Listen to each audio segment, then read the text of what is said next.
వందనాలక్క. వందనాలక్క. ఇట్లా వచ్చినావమ్మా? పోయిన వారం నువ్వు చర్చికి రాలే కదక్క, ఎందుకు రాలేదో తెలుసుకుందామని వచ్చినాం. ఏం చర్చికి వస్తావా అక్క? అడిపోయిన వారం వచ్చుంటే తెలిసింది నా బాధ. ఇంట్లో కొంచెం పని ఉండే అక్క, అందుకే రాలేకపోయినాను. నీకు తెలుసు కదక్క, ఎప్పుడు చూడు అయ్యగారు ఏ వాక్యం చెప్తాడు, ధనవంతులు పరలోక రాజ్యం చేరడం అసంభవము, ఒంటె సూది బీజంలో దూరడం సులభం మాట.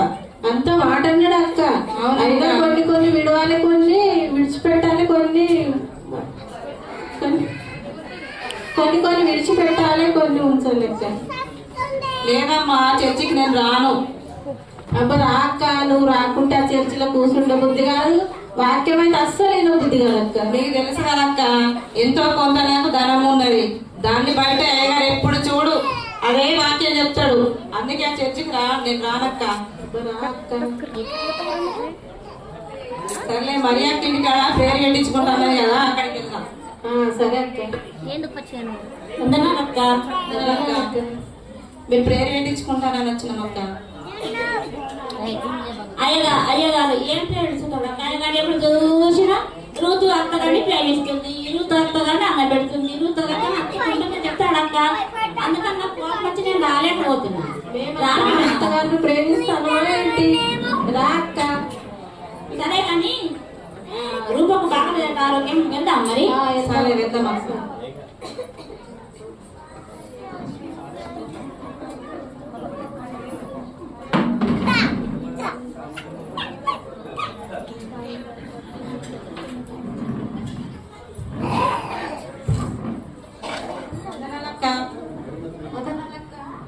ఏంటక్క ఆరోగ్యం బాగలేదట, అట్లా చల్లని గానికి వెళ్దామని వచ్చినాం అక్క.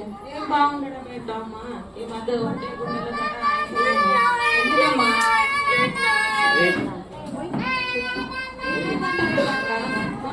మీటింగ్ వచ్చారా? వచ్చినాం. మైక్ లేదు. మీరు ఎక్కడ వింటారులే అమ్మా, మీరు ఎక్కడ వచ్చి ఇంట్లో కూర్చొని ఉంటారు, మీకు వినపడి ఉండదులే. నేనైతే స్టేజ్కి ఫస్ట్ లైన్ లోనే కూర్చున్నాను. ఏం చెప్పాడు నాకు బాగా వినపడింది, బాగా అర్థమైంది కూడా. జ్ఞానవంతురాలు తన ఇల్లు కట్టుకున్నాను, 3 రాళ్ళు తన ఇల్లు ఊడబెట్టుకున్నాము అన్నాడు అక్క. కదక్క, మేము కట్టుకుంటున్నామన్నాడు. మాది పునాదిలోకే ఆగిపోయింది.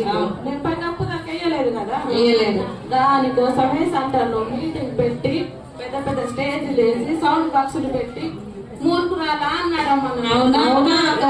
అందుకే హట్ అయ్యాను, నేను చర్చికి రానమ్మా. సర్లేక మన చర్చికి మేము నలుగురం అదే పార్టీ కాబట్టి మన పక్క మీద చర్చికి వెళ్దాం.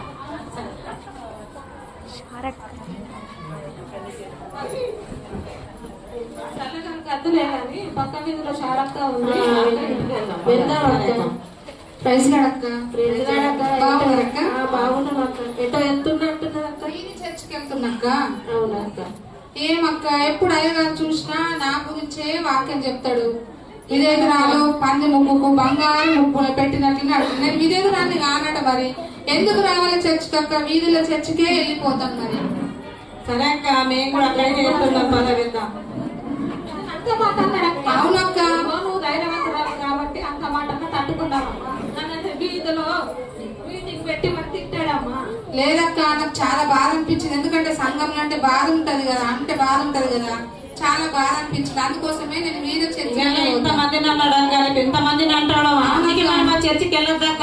నిజంగా నన్ను అన్నాడు, మన తెల్లాడు కూడా అందరిని మిమ్మల్ని కూడా అంటాడు కదా. అందుకోసం నేను మీద చర్చికి వెళ్తా. వస్తారా మీరు? సరే పదండి వెళ్దాం మరి.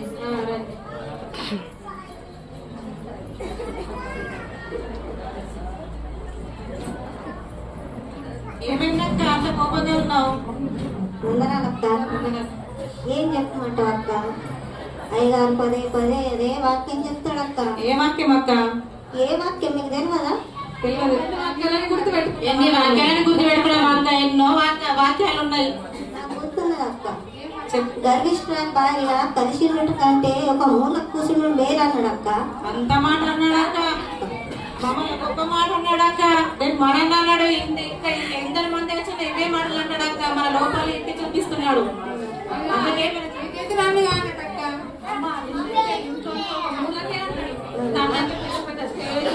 పెద్ద పెద్ద సౌండ్ సిస్టమ్ పెట్టి మళ్ళీ మూర్ఖురాలా తిట్టాడు.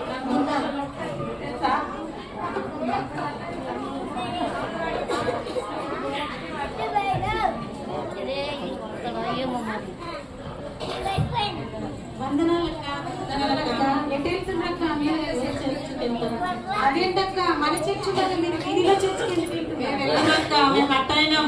ఎప్పుడు చూడు ధనవంతురాలు పర్లోకం చేరుకోదు అని ఎప్పుడు ఇదే వాక్యం చెప్తాడక్క. నీకు తెలుసు కదా ఎంతో పొందడ కాస్తున్నా నా గురించే చెప్తాడు వాక్యము. అందుకని పక్కకి చర్చికి వెళ్దాం అనుకుంటున్నాను. అయ్యక్క మీరు అయ్యాన్ని తప్పుగా అపార్థం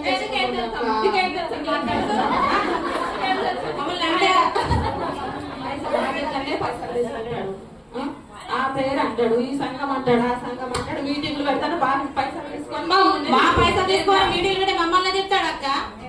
అక్క మీరు చాలా తప్పుగా అపార్థం చేసుకుంటున్నారు అక్క.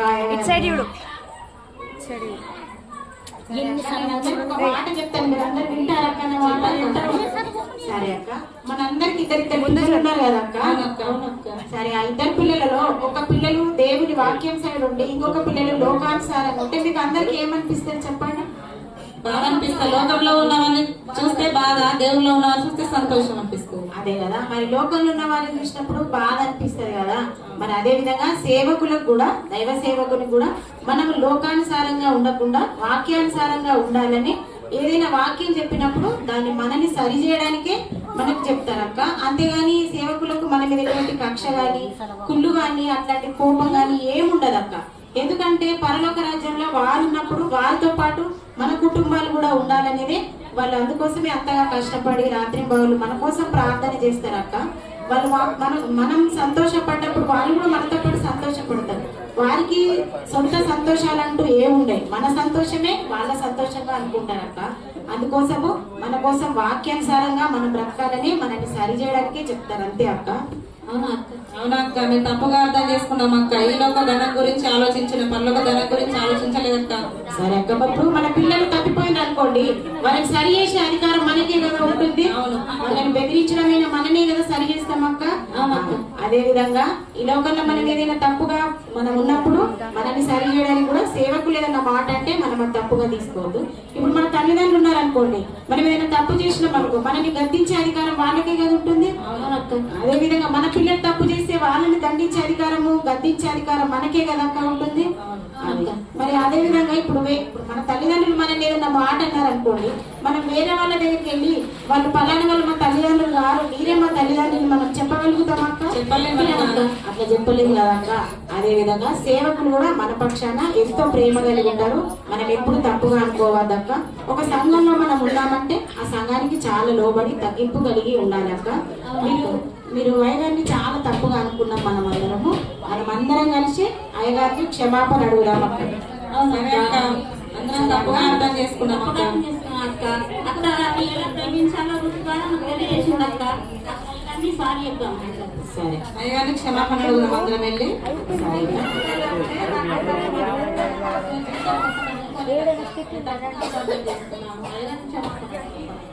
సరే అక్క.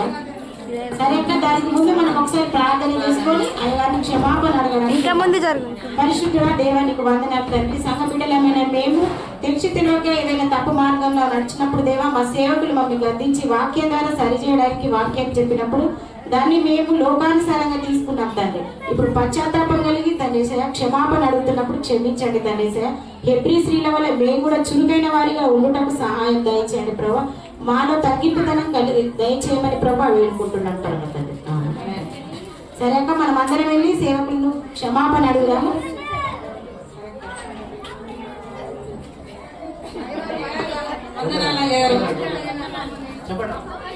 క్షమించండి అయ్య గారు, మేము మీ గురించి తప్పుగా అర్థం చేసుకున్నాం అయ్య గారు. మీరు వాక్యాలు చెప్తూ ఉంటే అదేదో మాకే చెప్పినట్టు మా లోపాలు ఎత్తి చెప్పినట్టుగా మేము తప్పుగా అర్థం చేసుకున్నాం అయ్య గారు. సరే నాకు క్షమిస్తున్నాను. ఎందుకంటే నేను చెప్పిన ప్రతి వాక్యం అది మీకోసమే చెప్తాను. ఎందుకంటే మీరు కూడా మార మనసు పొంది మీరు మీ జీవితాలను సరి చేసుకొని మీ స్వరలోకానికి వెళ్ళడానికి కోసమే నేను మీకు చెప్తాను. కాబట్టి మీరు పశ్చాత్తాపం పడ్డాడు కాబట్టి ఎందుకంటే మీరు మా పిల్లలే కాబట్టి మేము మా పిల్లలుగా మేము చూసుకుంటాం. కాబట్టి మీరు తప్పు తెలుసుకొని మా దగ్గరికి వచ్చినప్పుడు దేవుడు మనకు క్షమించి పరలోకాన్ని కూడా తీసుకుంటాం.